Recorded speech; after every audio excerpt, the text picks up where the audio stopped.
All right, time to take it to school. So grab a beer, crack it open. Cheers. Class begins. It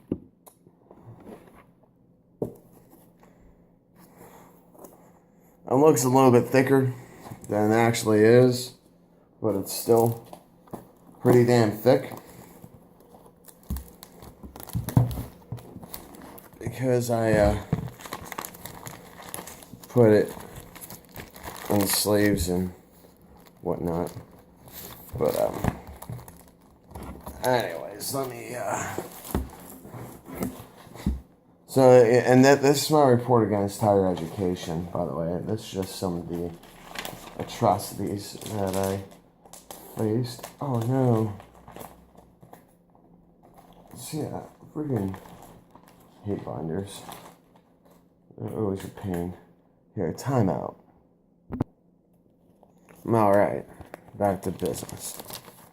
But we can also see that just in this one sleeve is the entire document, just like my grade. And I'll include a link in the description where I go over this a little bit more in detail about my grading. It's a grading by Thomas McCarthy over at Pierce Community College. Anyways, I wrote this on the 13th of October, 2014. And, well, I wrote, that's why I turned it in. But, cool down about global warming. Where do we start the conversation protesting man's impact on the weather? The answer is simply that there has not been enough data collected from all of the contributing forces to determine whether or not climate change, global warming, is even happening, and or that humans are a major factor in the phenomenon. According to the Columbian Electronic Encyclopedia 6th editions, modern weather collecting data is less than 100 years old, and geologists will say it's an insignificant amount of time in the scheme of things. Just talking about geological time scale, or there's so many contributing factors into. So yeah, that was a nice little error. But anyways, I'll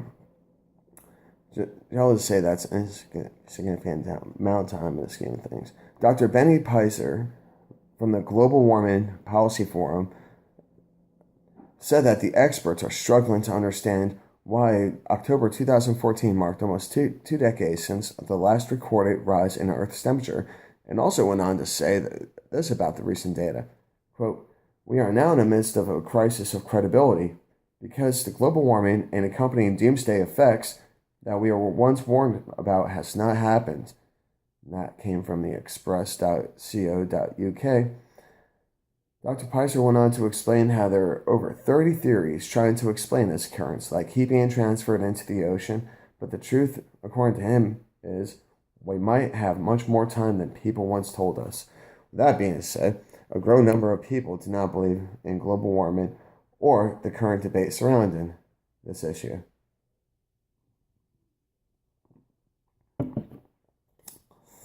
The fact is, there is no debate as to whether or not humans have caused climate change. We have modified the climate.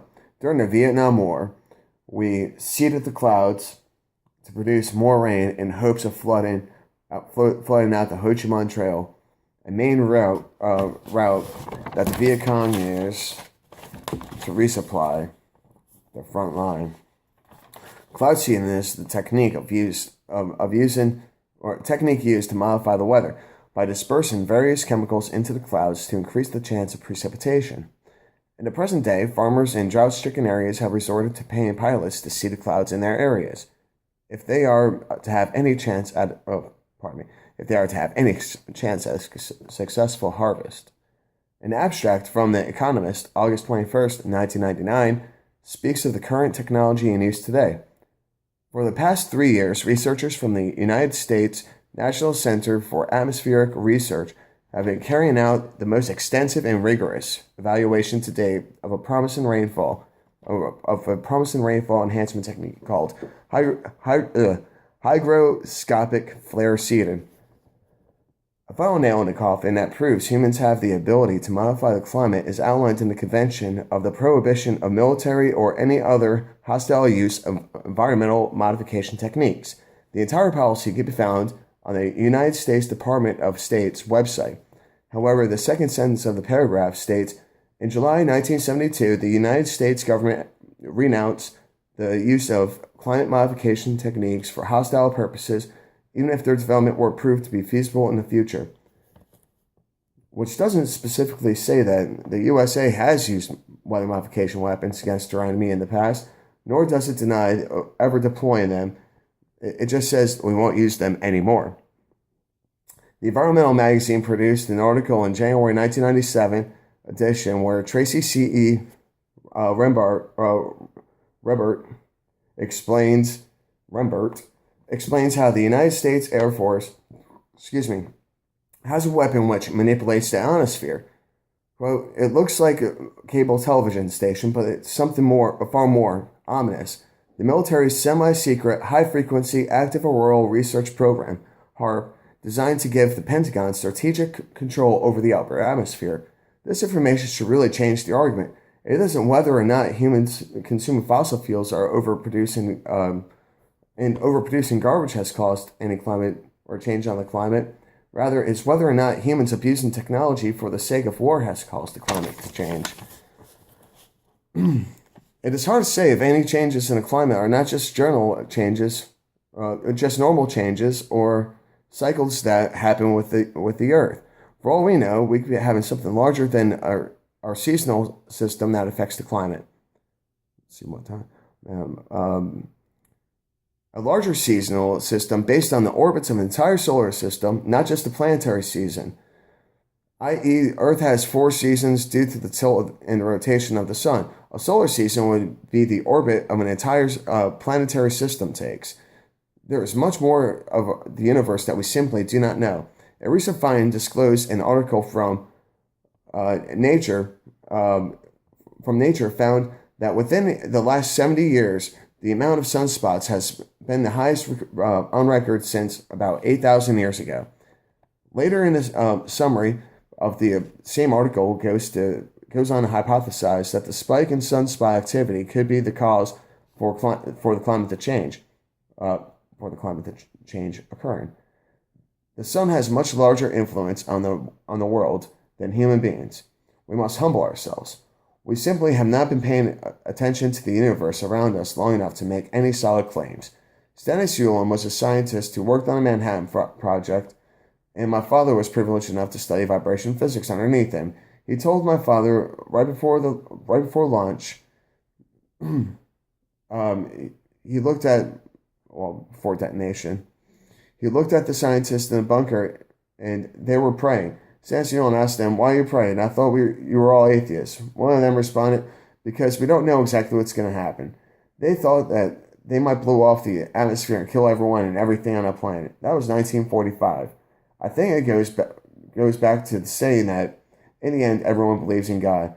He went on to become a minister after the detonation of the first atom bomb. The point of the story is that they originally had thought that the effect the atom bomb would have on our atmosphere.